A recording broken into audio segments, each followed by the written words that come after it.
Good morning. I'm sorry we're a little bit late, 10 minutes, but not to worry. We are here. Annalisa Parent, book writing coach from the US, and myself, Vanessa Talbot, who does profile building for coaches and change makers so you can get known and get your message and build your own tribe or audience, whatever you want to say. Hi, Annalisa. Hello, Vanessa. It's nice to speak with you again. I'm so glad to be back here in your group. Yeah, thank you. So we're having a little run of talking about books because, you know, I think it's a great profile building tool. It's a great way to build an audience. It's a great way to reach far more people with your message. And of course, it's a great way, and we all know this, but it's a great way to establish your expertise in the subject or the one thing that you want to be known for. So that's why we're doing a little bit of run. And also we have, Annalisa has brought out a great book writing program and retreat to Australia for the very first time as well. So obviously we want to let you in Australia know all about that. But of course, if you're outside of Australia and you want to come along to it, I'm pretty sure you can. Yes. Like me, come visit Australia for the very first time. I'm so excited. Yeah, and like if anyone's interested where this retreat actually is, you have got your eye down on the Dandenong Ranges, which is just outside Melbourne. So that if you want to fly in, or if you're in Australia, you know, and you need to fly into Melbourne, it's not that hard to then hop from Melbourne to get up to the Ranges to get to the retreat venue. So it's all surrounded by nature. But we might talk a little bit more about that later on. But what we're going to hit today is why having a quality book is so important when you do want to establish yourself as an expert and build an audience. Because I know that there's a temptation out there to push a book out as quickly as possible because you're in a hurry, you know, to get that book out there. Oh, I've got to get it out quickly. I've got to get that book out there so that I can build my name. Right. Yeah, you're so right about that, Vanessa. And, you know, as you were talking about that, I was kind of thinking about that student, and maybe some of the people watching were that student who did the homework kind of the night before, wrote the paper the night before, they handed it in, and then they bragged about the fact that they got an A. I mean, that can happen. It's the anomaly, I think, but it can happen. But people who make a habit of that, whether they're students or they're entrepreneurs, I mean, there's a certain level of sloppiness that happens when we do our thinking last minute, or we do it quickly, or we throw something together. You know, sometimes the pressure helps us, but the procrastination, like I've got to hand this paper in tomorrow, I've got to get this book done for next month, that might help us. But in the end, it doesn't create a quality message. A quality message happens over time, and it might feel like it's meeting a goal, right? Yay, I got the book done. And that part is true. It might be done, but having a book done well, where the message is concise, it's clear, and it's really targeted to speak to your target audience, those are books that are going to sell. Those are books that are going to reflect well on you and your brand. And those are books that are going to have people calling you on the phone, sending you email requests, and really wanting to work with you. And I think that's what people want out of a book. We're not writing a book just to write a book. No, not now. We're writing it with a purpose, and we're defeating ourselves in a lot of ways if we undermine that activity by not doing it well, by not putting out our best work. Now, some people don't know what that looks like. They don't know what that means, and that's fine.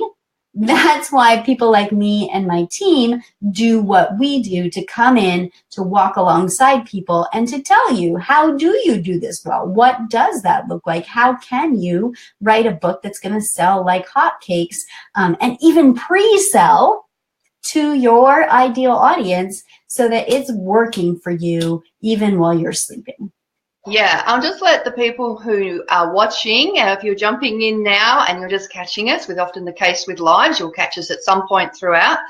You can ask any questions of Annalisa or myself. Just pop a question in the comments. I'll see it and get it answered for you. So if you have a question about getting your own book done, or anything around the book writing process, just pop the question in. I'm pretty sure Annalisa will certainly give it a go. I know we have a few questions, so I'll hit you with some of those in a minute, Annalisa.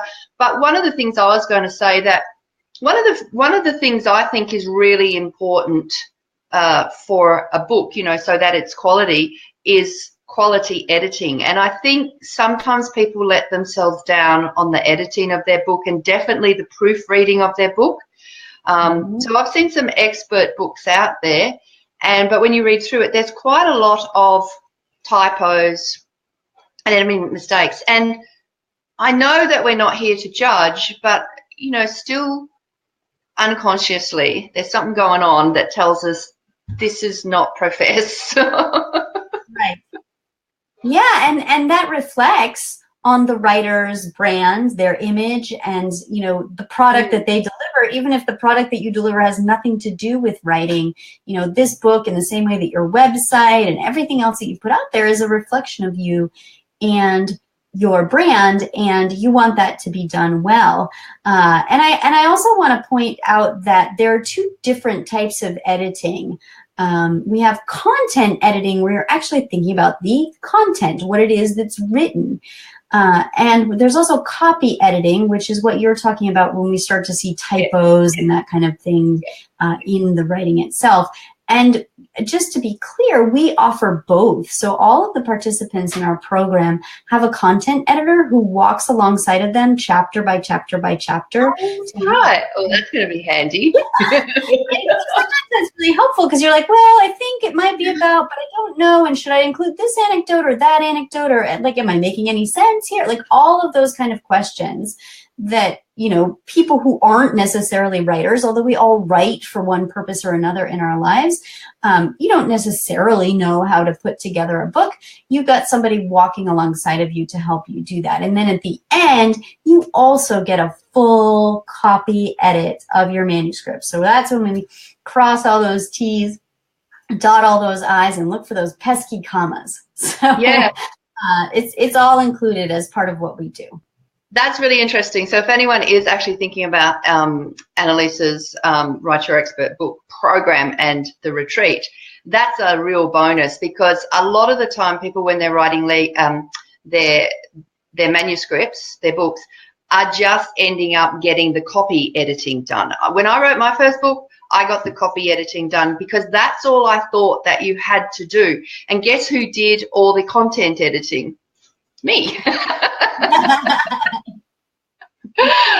So it would have been helpful to have that professional eye, you know, on that first book as well. So that's pretty cool. So I'm really, really glad to hear that. Actually, I think I had a question from someone about editing from Jennifer, so I might just pop in and find that. Hi, Shelley. Nice to see you. Pop on and join us. Shelley's in the US, over your side of the country. Yeah, while you're looking for that, Vanessa, I'll just point out, you know, one of the reasons, as you probably found out, that having that content editor walk alongside of you is so important, because we've all experienced a moment where we thought what we said completely made sense, and the person, you know, it was like that game Telephone that we used to play when we were kids, like, what are you talking about? And we can't necessarily see those things. When we reread our own writing, we read it the way that we meant it. And so it's really helpful to have somebody outside to say, let's think about this. How can we make this make more sense? How can we provide some more evidence or some graphics to really get this point across? Yeah, because you can be, when you're writing your own book, I find you can get lost in the content. And you're so attached to it. So having it outside of you, I think, is really important. I even found that with my copy editor. She got lost in some of the content as well, she said, so I had to go back and rework it. And that was just coming from the copy editor. Mm-hmm. So I understand that. I understand how we can totally get lost in it. All right. Here's Jennifer Lang. She's in Dubai. Okay, so Jen said, is there an average time frame for publication? I'm preparing to do 2 to 3 rounds of my own editing before seeking out a professional editor. Is 4 to 6 months a reasonable expectation? And she's actually talking about e-publishing from now. So I thought that was about the rounds of editing, but I think Jen's talking about she's going to do 2 to 3 rounds of her own editing before she seeks out a professional editor. So really what she's wanting to know, what's the average time frame for publication for an e-publication? Yeah, that's a really good question. So, you know, firstly, to the point about editing, I absolutely recommend that you read your own writing several times before you send it off. See what you can catch. And, you know, having time in between those edits is really important. So, you know, don't do them back to back to back. Wait a week, you know, take a week off, go on vacation so you can see your manuscript with new eyes. That's really, really helpful. And as far as the time frame, you're going to want a couple of months for just the editing process, especially if you're engaging a professional editor, right? Because he or she is going to need some time to turn that around. And then from what I understand, just doing an ebook is a pretty fast turnaround. You know, the way that me and my team do it, you get both the print book and the ebook. That's part of the package. And so after the retreat where we're meeting in Melbourne, for example, that's when all that production takes place to insert all of your graphics and do the layout and make sure that the back cover, we've already done the front cover, is ready to go, and the spine, the binding is done. And so our timeline after the retreat is another 8 weeks. And so we're turning around those books for you. You're going to get your ebook pretty quickly, and then you'll have your print book in hand, ready to give to your eager people. It's going to be shipped out to the people who have pre-ordered it from those pre-sales within 8 weeks. So, you know, 2 months post-editing is pretty reasonable. 3 months is certainly doable for you to take a little breathing space and to leave a buffer because life happens. Yeah, I remember it took me about, you know, before the conception of my idea of doing the book to actually having it in hand, it was 12 months for me. But that was a contribution book as well. So obviously there was a time in waiting for people to bring in their contributions and that. And I know that, you know, that was conception of the idea to actually getting it done. So it wasn't actually sitting down to write it and getting done. It was 12 months from conception to getting it done, which at the time I felt wasn't too bad. But yeah, once you actually start writing it, you can actually get that process happening.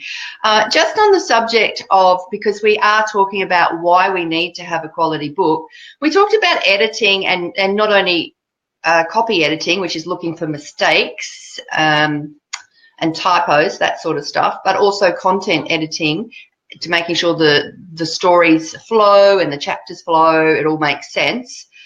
That's what we need to have a quality book. What are some of the other things that you believe are the mark of a quality book?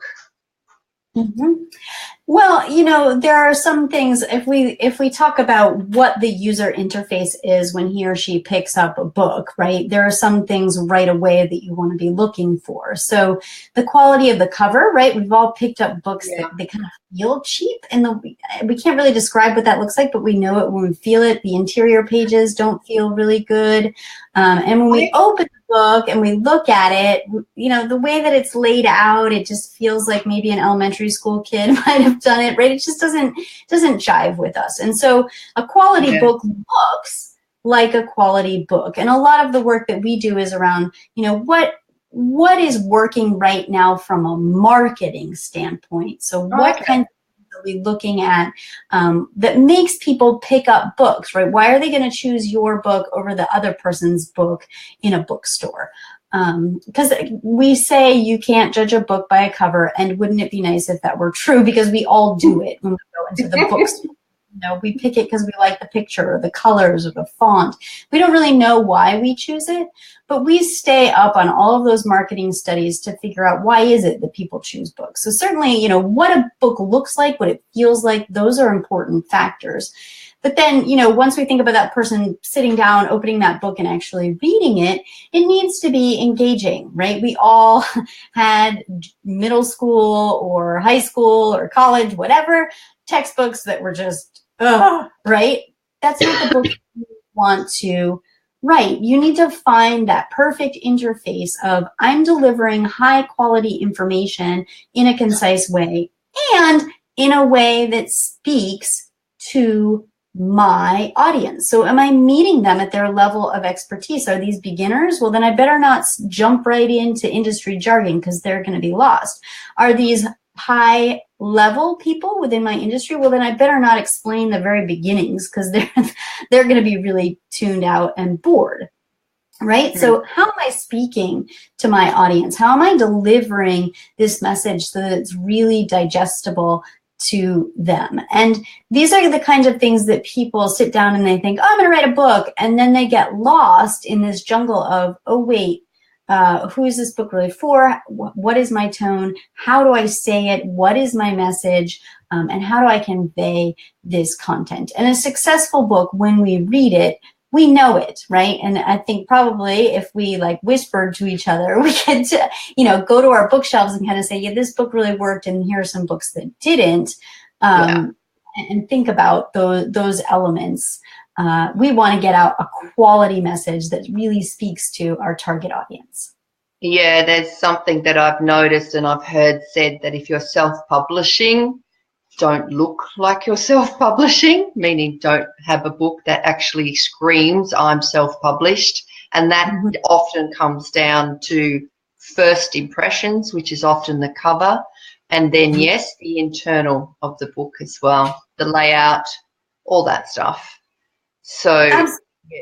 And, the power of graphics. I'm going to send a shout out to Renee Hasseldine right now because I know she loves graphics. But, it's so powerful to be able to deliver your message in a visual way. And so books that are just full of text and there's no real illustrations of your concepts, well, that doesn't work either, right? We need to have some quality graphs or bar graphs, circle graphs, however you want to visually display your information to help your reader along. And I would say that that's a hallmark of a quality book, because those graphics and why people who love graphics is because they're displaying information in a really digestible, easy way for your reader. That's important. Yeah, Renee is the queen of the infographics. That's her business porn, as she calls it. Right. And I'm just going to add another thing that I reckon is the hallmark of a quality book as well. That's going to set you up to building your own audience and giving you a lot of credibility as well, and therefore you're going to bring in clients from it, which is going to help your income for your coaching business, which is really the gist of it all for my audience, my coaches and change makers. One of the things that I think stand out that can also say this is a quality book or it's not, and that's the quality of the marketing as well that's attached to the book. And I know with your program, which I find, which I know I think is missing in a lot of book writing programs, is that you really set up a quality marketing plan as well for the participants. And to me, that's one of the most important things, because I can have a great cover, but like that lovely picture you put up earlier on of all those books in the garage, if I don't know how to get it out there, nobody's going to see my gorgeous book. Right. Yeah, you're right. And this is something that so many of these book writing programs miss, neglect, don't even bother to think about, or that self-publishing authors do the same. They just overlook this really important aspect. And so, we're helping you to start writing your book way before the retreat, and we're helping you with your marketing plan way before your retreat, so that, as we said, you are pre-selling copies of these books, which is so, so, so important. But you've also got an exact plan in place, month 1, month 2, month 3. Yes. What does this look like? And we really take into account your goals. Some people like to get up in front of thousands of people and speak about their topics. Some people don't want to do that at all. They'd rather be featured in newspaper articles or whatever it is that you feel is going to deliver your message. We're helping you to find that perfect intersection so that you can market your book, which is ultimately marketing yourself and your business to be successful. That's the point of the book. You don't write the book to take up space in your garage. You write the book so that you can bring in those clients and also help the world, make a difference in the world with your message. None of that's going to happen if no one's reading your book, and no one's going to read your book if you don't market well.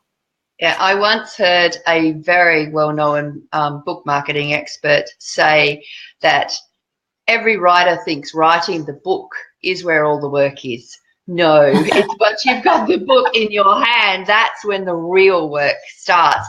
I love that you said that the marketing plan just isn't a cookie cutter marketing plan. You're actually going to have it so it suits each of us. So for those of us who actually enjoy getting up and speaking, we can include that. For those of us that are absolutely petrified of speaking, like you said, we'll find the other avenues that you enjoy doing and that you're good at.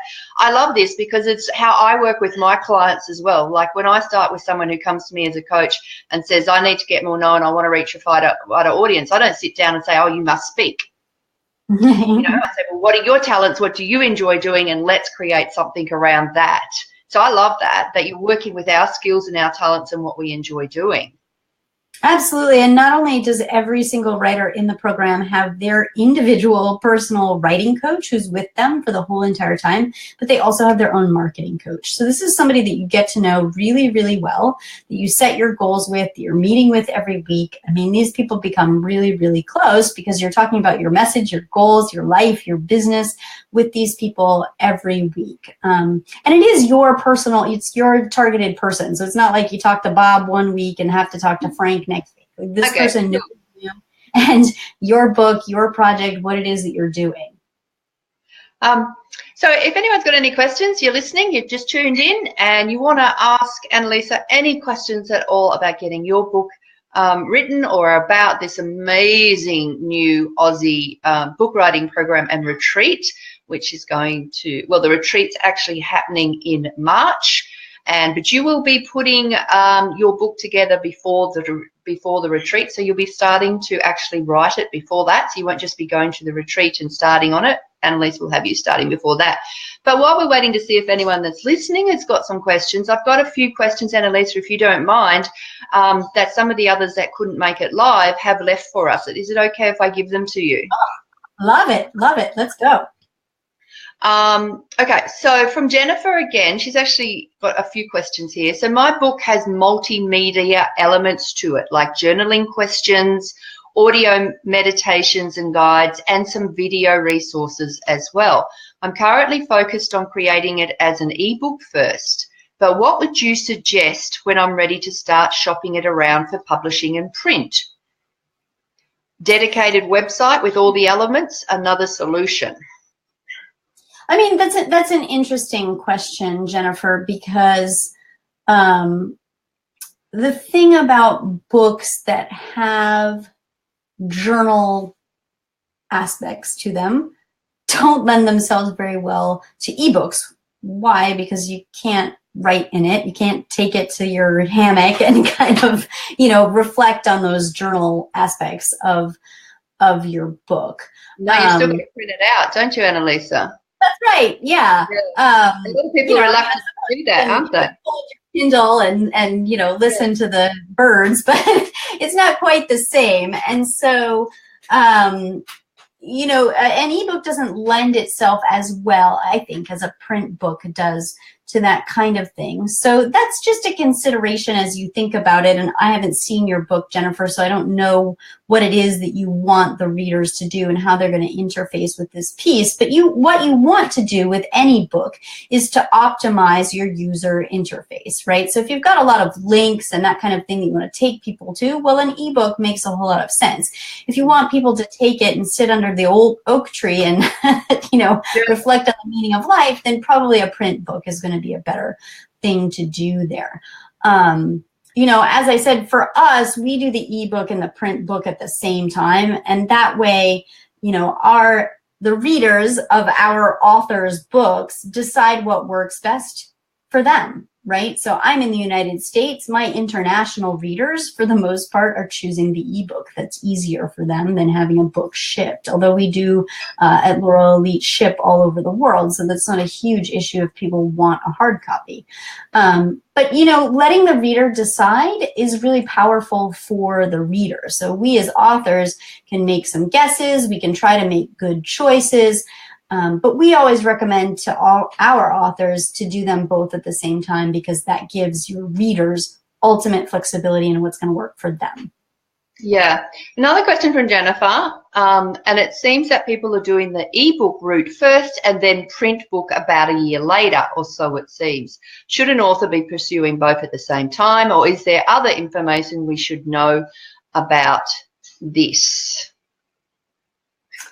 Yeah, I mean, again, I really think they work really well in tandem. And, you know, for some of our clients, we even recommend that they do their ebook, their print book, their workbook, and their audiobook all at the same time. Now, that's not going to be applicable to every single writer, because not every single writer has that, needs that, or is putting that out for his or her audience. But, you know, your Amazon and Barnes & Noble rankings go up with the more products you have available under your name. So that's a bonus. Certainly you want to have that.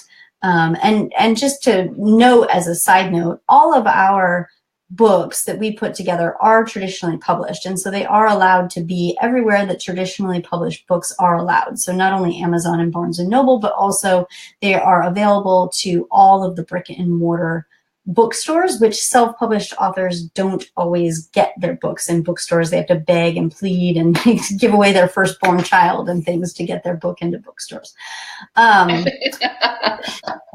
So that's just something to think about as you consider what's the format that's the best. You know, I would say at a minimum, do your ebook and your print book at the same time. Why wouldn't you do that? You're going to reach more readers. Yeah, just from my own experience, you know, knowing people in the industry and the clients and whatnot, Jennifer, if you when you listen to the replay, look, one of the reasons people will go for the ebook publication only first up is really often just an expense thing. Mm-hmm. So they'll get the ebook because it's considered to be, you know, a cost-effective way to get their work out there, and then as they start to make money, they'll go and do a print book later on, but often it's around that thing. So they think it's going to work better that way.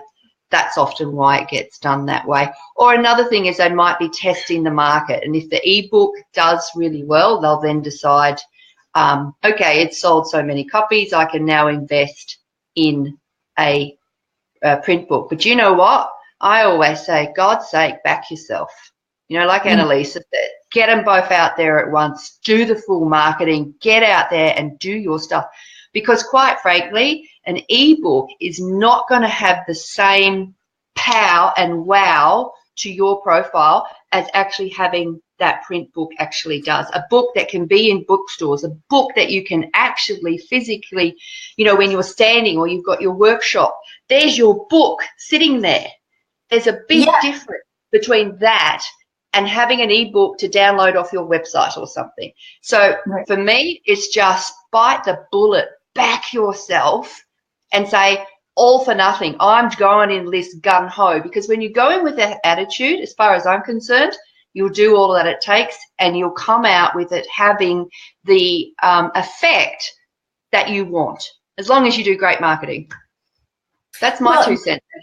That's a really good point, Vanessa. And the other thing about, you know, what your point there made me think of is, you know, you and I happen to sit together on a bus, a park bench, whatever, we strike up a conversation. I can reach right in my bag and say, here's my book, right? I can't do that with an ebook. And you don't care as much about that, right? If I'm gifting this to you and I'm handing this over to you, you say, wow, you know, I can feel it in my hands. I got this thing that's pretty amazing. And so as a calling card, as a gift, as something that you can offer to your clients, you know, this thing to hold in your hands, I know we live in a digital age, but this is pretty powerful. Yeah, I have to say that, you know, as considered someone of having a little bit of token influence, I do get books sent to me all the time by, peers in the industry. Luckily, I have lots of clients who have become authors as well. I'm not really interested in having their ebook, but the minute someone hands me, I might be at a networking event, and they go, "Oh, you're Vanessa Talbot. Here you go. Have my book." I'm like, wow. And then it goes home, and it's put on my bookshelf of all my industry books that clients and friends and peers have given me, and often I get them signed as well. And I remember all those people and what they do because they handed that book to me. It's not an ebook. Do you know what I mean? So there's a big difference, I think, in how you'll be remembered when you have a print book in compares to the good old ebook, which you're either selling on your website or, of course, you might have in the Kindle store. Right.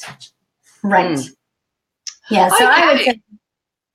Yeah, go, Annalisa. Yeah, no, I would say both at the same time is really, like covering your bases.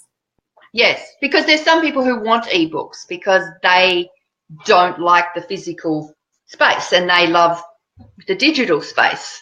But as far as I'm concerned, for impact, when you want to impact people, say, here's my book and you can hand it over. Like they always say, a book is one of the best business cards, isn't it? If you can tangibly hand that over. Absolutely. Yeah, and I can't tell you how many times, I said like park bench or city bus or whatever, but that I've just been having, I'm an extrovert, I'm talking to somebody, we're out in the world. And they say, wow, that sounds really interesting. I'd love to see it. And I say, well, I've got a copy right here. Would you like to buy a copy? And right there we make a sale. Cool.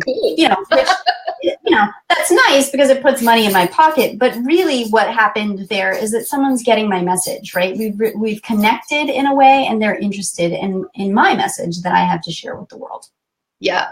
Okay. So we better add before we end off, let's just summarize this. And Lisa, just summarize it to us. Why do you need to invest time and a little bit of effort into actually making sure your book is a quality presentation? I think this is one of the case, and it's not like you have to labor over your book for years and years and years, like some poor struggling fiction writer who's sitting in the dark trying to do their best, most important, powerful manuscript. It's not about that. We can get them out a lot quicker than that.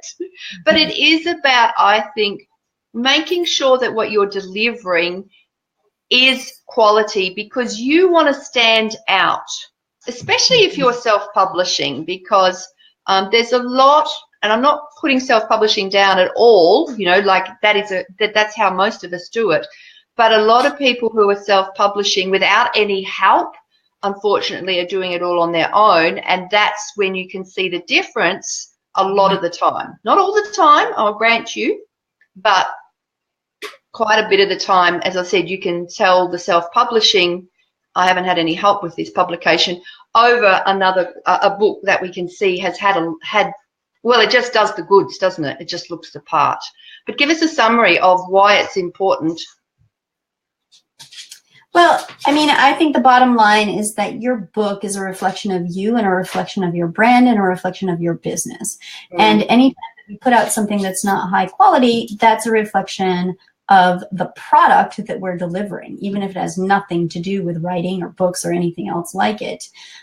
So we always want to be delivering that quality product so that people know that what we're delivering, our coaching, what it is that we have to offer is quality. And then when we think about our message and delivering our message, if we're not understood in that message, if it's not clear, if it's riddled with typos, then that is going to impact that communication, because a book is a communication across time and space between two people.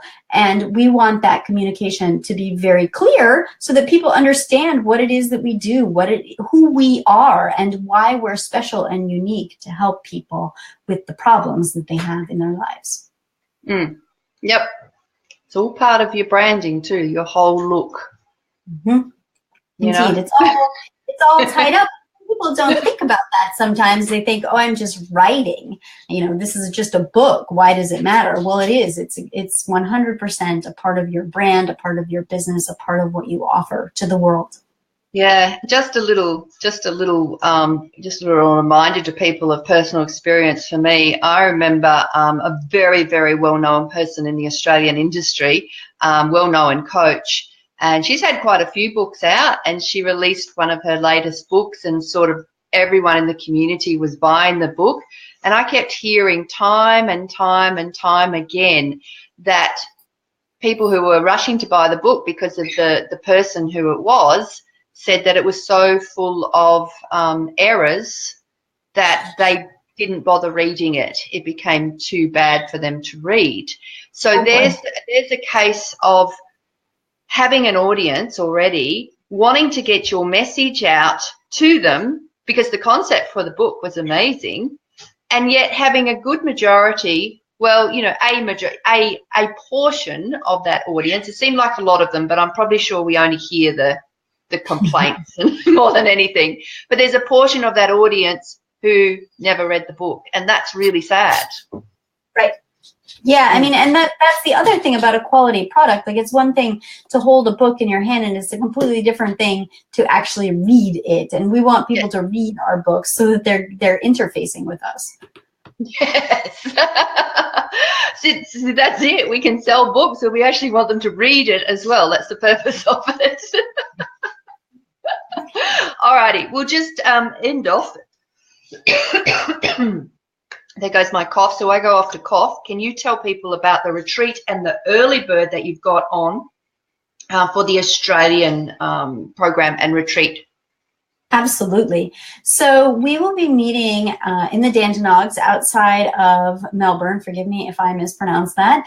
And that retreat is happening from March 18th to March 24th, 2018.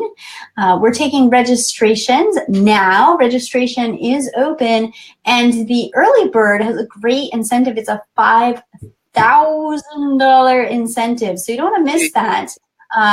You can sign up. If you apply before November 15th, you'll get in for that incentive. And you can do that. I think Vanessa will post the link in the comments here on how you can do that, but it's datewiththemuse.com/apply. And you just pick a time to chat with me or someone on my team. Tell me a little bit about your project, and we'll move forward from there. But if you want that $5,000 incentive, it's available through November 15th. Yeah, and this is First Time Australia with your particular Laurel Elite books coming out with this particular program as well, which is catered towards, you know, people who are an expert in their field and want to establish that with a book. So, absolutely. You know, if that you tick the box for that, give Annalisa we'll schedule on the link. You'll have a chat, see what it's all about. You know, just inquire, see what it's about. I've heard all about it and I'm in. So just so that you know. So if you do come along to the retreat, I'll be there to join in the fun with you as well. I'm really looking forward to it. Okay, that link will be put with this, okay? So just look above for it and you'll have it there and just click it. Alrighty, thank you so much, Annalisa. Look, guys, we'll be back. So if you have more questions as well and you've watched the replay, pop it in there. Annalisa or myself will see them. I'm actually leaving Annalisa to answer most of these questions all about books. If it's profile building, then you can talk to me. But in terms of the books, I'm going to leave Annalisa to come in and answer all those for you. So if you have watched the replay and now you're thinking, oh, I've got a question, pop it in. I'm damn sure that Annalisa will see it at some point and she'll come back in and answer that for you. Yes, especially if you tag me, then I'll get a notification. Yeah. Tag. Okay, thank you, Annalisa. We will be popping back in again over the next few days. So we'll always be here. If you've got questions at all, or you're interested, just reach out to either myself or Annalisa. Okay, thanks, Annalisa. See you, everyone, and I'll see you tomorrow for my live Q&A as well. Bye. Wow. That's a way to end. I need my cocky now to squeak as well. Nice.